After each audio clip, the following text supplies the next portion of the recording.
오늘 우리가 함께 볼 말씀은 에베소서 4장 17절에서 24절 말씀입니다. 에베소서 4장 17절에서 24절입니다.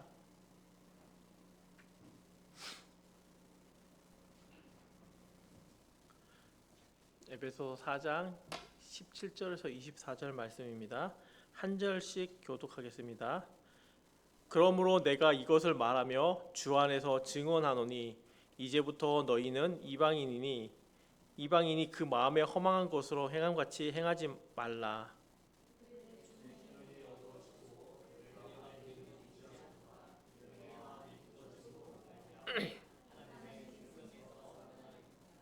그들이 감각 없는 자가 되어 자신을 방탕에 방임하여 모든 더러운 것을 욕심으로 행하되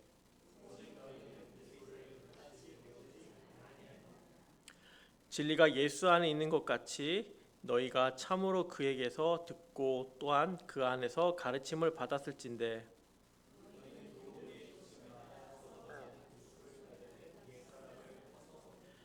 오직 너희의 심령이 새롭게 되어 하나님을 따라 의와 진리의 거룩함으로 지으심 받은 새 사람을 입으라. 아멘. 네, 오늘 금요기도에 나오신 성도님들을 진심으로 환영합니다. 혹시 오늘 하나님 앞에 또 이 예배에 나오면서 어떤 옷을 입고 나오셨어요? 그리고 거울을 보면서 무슨 생각을 하셨는지요? 사도 바울은 오늘 본문 4장 22절, 24절에서 에베소서 성도들을 향해서 성도가 입어야 할 의복에 대해서 말씀하고 있습니다. 4장 22, 24절 말씀을 우리 한번 다 같이 읽겠습니다. 시작.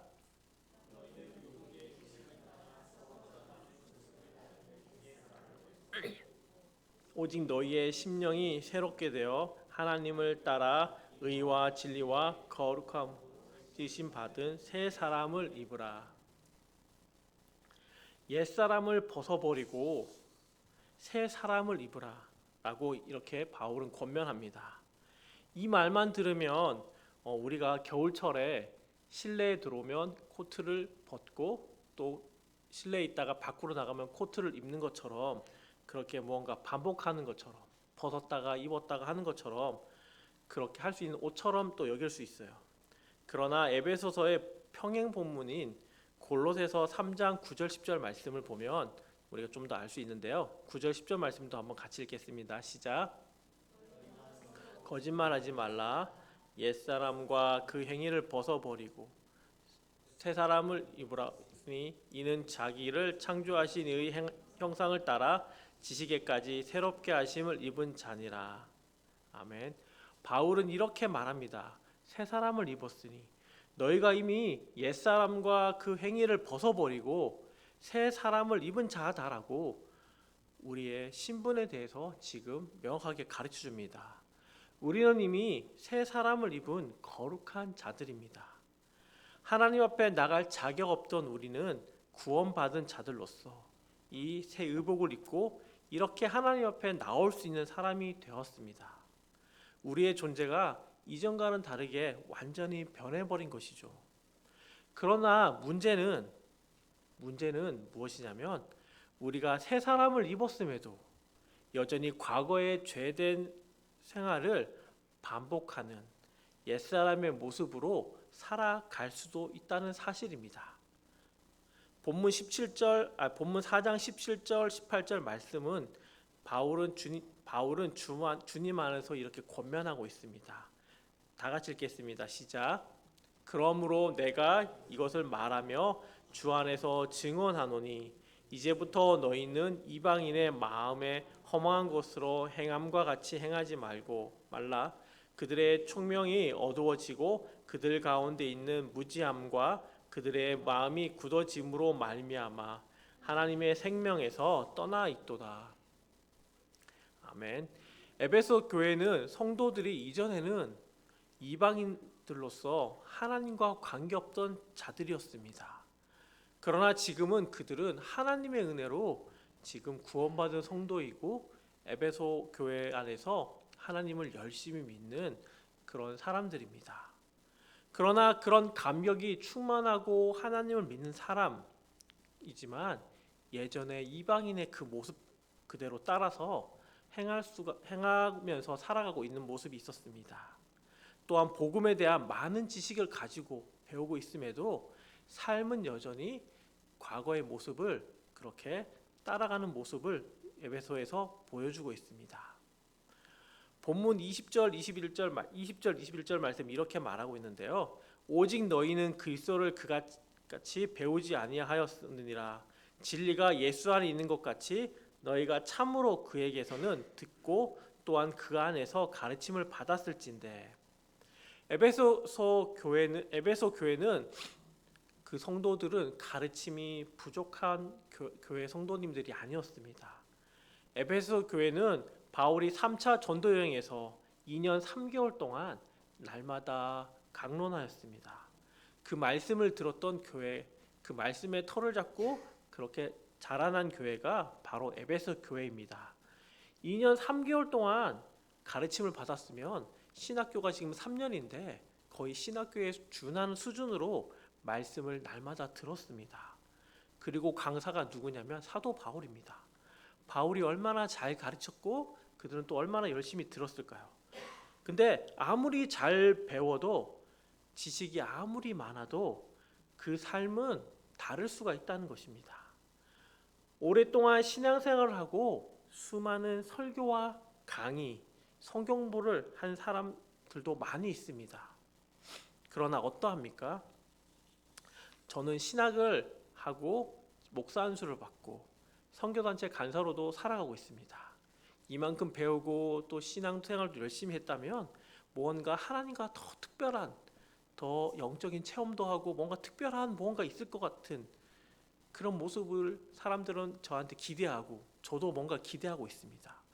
그래서 하나님만 날마다 바라보아야 할 것 같은 제 모습인데 제 삶을 보면 그렇지 못할 때가 많이 있습니다. 여전히 하나님의 말씀을 보는 것보다 노는 것이 좋고 하나님 의지하는 것보다 썩어질 돈이나 물질들, 사람들에게서 안정감을 찾습니다. 진정으로 즐겁게 해주지 못한 것들을 붙잡고 거짓된 유혹에 넘어가는 제 모습을 보게 됩니다.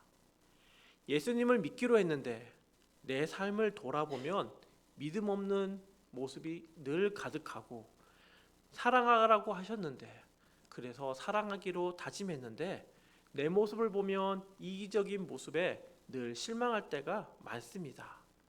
그로 인하여 나는 하나님의 자녀인가? 하나님의 구원받은 백성인가?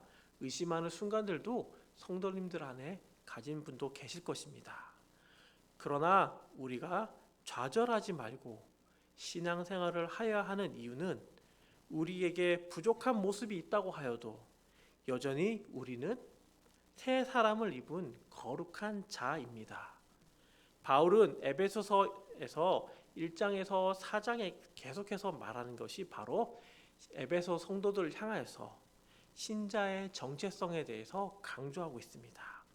너희는 새 사람을 입은 자이다. 하나님의 자녀이다. 우리도 이와 같습니다. 우리는 지금 새 사람을 입었습니다. 새 사람을 입었음에도 옛사람의 습관이 남아있어서 과거 일을 반복할 때가 우리 안에 있습니다. 그러나 그것 때문에 때로는 낙심하지만 그럼에도 반드시 변하게 될 것입니다. 왜냐하면 그 일은 성령님께서 우리 안에서 역사하시기 때문입니다. 23절을 보면 오직 심령이 새롭게 되어라고 말합니다. 새롭게 되어의 동사는 아나네오라는 수동태 시제입니다. 새롭게 되는 것은 내가 무엇인가 특별해서 내가 무언가 열심히 해서가 아니라 수동태로서 성령님께서 내 안에서 나를 통해서 역사하신다는 의미입니다. 날마다 성령님께서 우리의 마음을 새롭게 하신다는 것이죠. 그리고 또한 현재 진행형이기도 합니다. 현재 우리의 심령 속에서 계속해서 새롭게 되어야 한다는 것을 의미합니다. 한번 짠 하고 새롭게 되었어. 그것으로 끝나는 것이 아니라 우리의 삶 속에서 날마다 성령님께서 우리를 새롭게 해가신다는 것, 그것을 말하고 있습니다. 그러므로 우리는 우리의 심령이 오늘도 새롭게 되었는지 날마다 확인해야 합니다. 매 순간 확인해야 하는 것이죠. 마치 옷을 입고 거울을 보면서 옷이 잘 입혀졌는지, 옷이 위와 아래가 잘 어울리는지, 혹시 흐트러진 것은 없는지 우리가 날마다 확인하는 것처럼 우리의 심령을 날마다 그렇게 확인해야 합니다. 우리 눈에는 부족하고 죄인이고, 하지만 우리는 날마다 주님을 닮아가는, 또 닮아가고 있는 성도들입니다. 이 사실을 우리는 분명히 기억하면서 신앙생활을 하여야 합니다. 오늘 아침 거울을 보면서 무엇을 확인하셨습니까? 사람에게 보여질 외모입니까? 아니면 하나님께 보여질 우리의 마음입니까? 만약 확인하는 것이 무뎌졌다면 하나님을 향한 우리의 마음이 어쩌면 무뎌져 버린 증거입니다. 그러므로 여러분, 앞으로 매일 거울 앞에 설 때 외모만 바라보지 마시고 우리의 영적인 옷이 잘 입혀졌는지 확인하시기 바랍니다. 그러므로 매일 아침 거울 앞에 서서 두 가지를 확인하길 바랍니다. 첫 번째는 우리의 정체성을 매일 확인하시길 바랍니다. 우리는 새 사람을 입은 자요, 허물과 죄로 죽었다가 은혜로 다시 살아난 자들입니다. 그리스도인으로서 부름받은 자입니다. 날마다 그 복음을 확인하십시오. 우리는 매일 아침 십자가 앞에 나아가야 합니다. 날마다 하나님의 자녀임을 고백하면서 직장에서, 학업 속에서 정체성을 가지고 임한다면 우리는 좌절하지 않고 더 열심을 내게 되고 하나님의 지혜를 구하며 인도하심을 경험하게 됩니다. 그리고 그 기쁨과 감격으로 이 땅에서의 삶을 살아가는 존재가 될 것입니다. 사격에서 중요한 것이 0점 조절입니다. 0점 조절이 안 된 총으로 사격을 한다면 아무리 명사수라도, 아무리 내가 맞췄다고 아무리 많은 발을 쏴도 절대 명중시킬 수가 없습니다. 우리의 정체성을 확인한다는 것은 사격에서 0점 조절하는 것과 비슷합니다. 나아갈 곳으로 0점 조절이 잘 되어 있는지를 우리는 확인해야 합니다. 우리는 정체성을 확인함을 통해서 내가 어떤 사람으로 살아가야 되는지를 깨닫게 되는 것이죠. 둘째는 하나님과의 관계를 우리는 확인해야 합니다. 이 세 사람은 하나님을 따라 의와 진리와 거룩함으로 지으심을 받았습니다. 이는 하나님과 교제를 위해서 만들어진 존재입니다. 일에 치여서 바쁘다는 핑계로 한 주간 하나님과 전혀 관계 없이, 하나님과 교제 없이 그렇게 살다가 주일날만 반듯한 옷을 입고 그 옷 안에 우리의 마음을 감추고 그렇게 예배 드리면 되는 것이 아닙니다. 우리가 드리는 예배, 각종 성경무 모임들, 그것들을 통해서 우리는 하나님의 뜻을 알아갈 수가 있습니다. 또한 말씀을 묵상함을 통해서 알 수가 있게 됩니다. 묵상의 어원을 보면 메디켈루스라는 먹는 약과 어원이 같습니다. 약이 몸 안에 들어옴으로써 몸에 퍼져서 약의 효과를 내듯이 묵상이라는 것은 어떤 생각이나 사실, 하나님의 말씀이 인간의 내면에, 우리 내면에 퍼져서 영향을 미치는 것과 같다고 어원에서는 말합니다.